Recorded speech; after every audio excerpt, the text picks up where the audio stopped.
Michelle Aline. Homelessness is an issue we've been aggressively covering here at Fox 4 for months as we dug into why it happens and what would happen to those folks during a pandemic.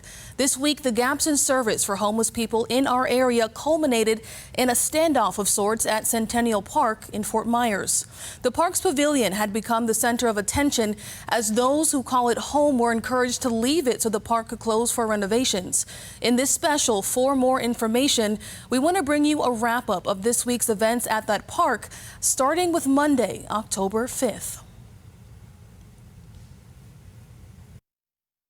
Like the city says they have plans, but I've never seen any plans, because if there was a plan, it would already be put into action, and there is no plan. Monday night, the Fort Myers City Council got an earful when it came to Centennial Park. Its pavilion, the last hope for so many in Lee County who struggle with homelessness, since many area shelters have been full or closed during the pandemic. What was the plan? With the park scheduled to close to the public Monday for more than $1 million in renovations, many were left wondering, what is going to happen to them? Will they be arrested, removed?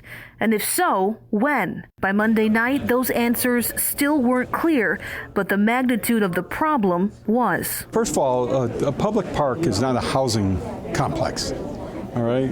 We have an issue with homeless, and we need to get a handle on that, and COVID has really brought that to the forefront. Now, Lee County spearheads most of our area's homeless services through partnerships with local groups. And Tuesday morning, the county commission weighed in on the situation at Centennial Park. A county leader claimed that a local shelter had offered beds to more than 25 people at that park, and only 2 agreed to go, which led us to ask why.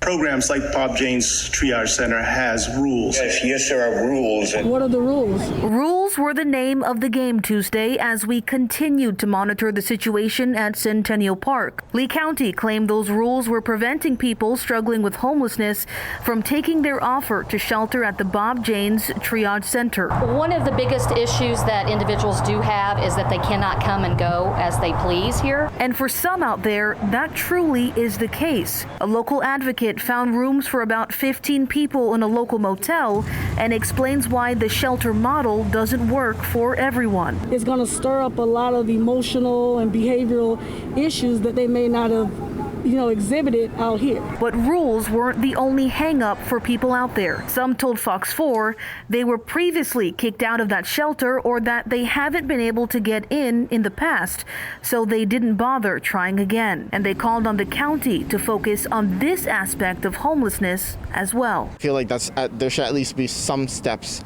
that should be made towards affordable housing for low-income and mid-income people. Now, by Wednesday, the pavilion was down to about 7 people and a handful of protesters. At Fox 4, we spent the day digging deeper into a clash between a county commissioner and a woman struggling with homelessness. We also spent the day debunking claims about how long people there had been calling the park home. Pretty much, he insulted me. Insulted but willing to forgive. Jasmine Miller is a woman who struggles with homelessness and says she never expected this response after speaking at Tuesday's county commission meeting. Hey, Miss Miller, I noticed you seem to make it here to every meeting on time without fail. You could probably make it to work every day on time without fail and solve a lot of your own problems. The commissioner who made the comment says he didn't intend to sound mean, but stood by his statement and claimed the county has been trying to work with Miller for months. She needed to hear the truth. But Miller told Fox 4 that wasn't the case. That's a big lie. A blatant lie. And you know what? God does not like a liar. Pretty much, I'm disabled. I've been disabled since 2011. I got into a very serious wreck. I broke my 2 hips and my back. Wednesday, we also debunked claims from another county commissioner who had this to say about the situation at Centennial Park. People were not living in the park prior to this closure, just for the record.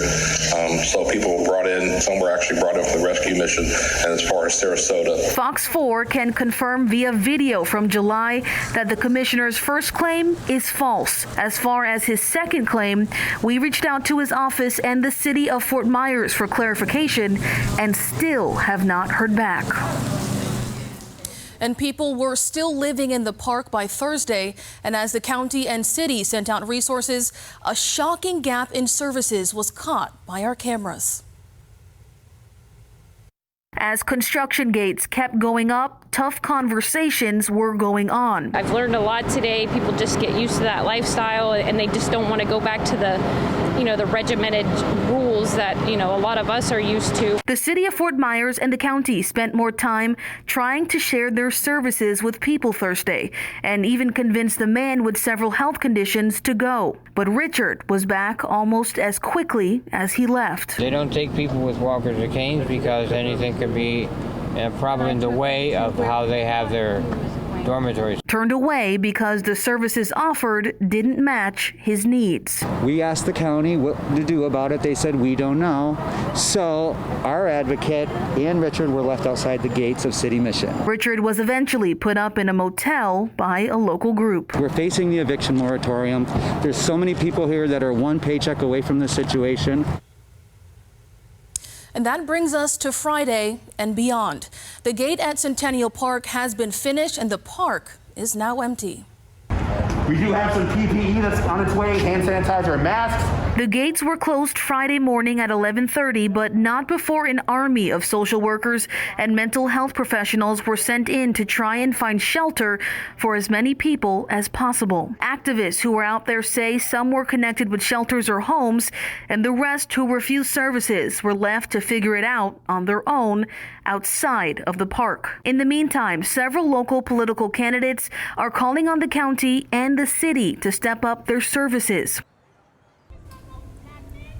And on October 20th, the county also plans to hold a workshop with the sheriff's office, commissioners, and other local partners to discuss homelessness.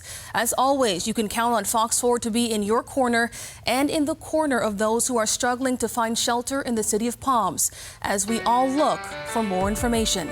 I'm Rochelle Aline. Thank you so much for watching.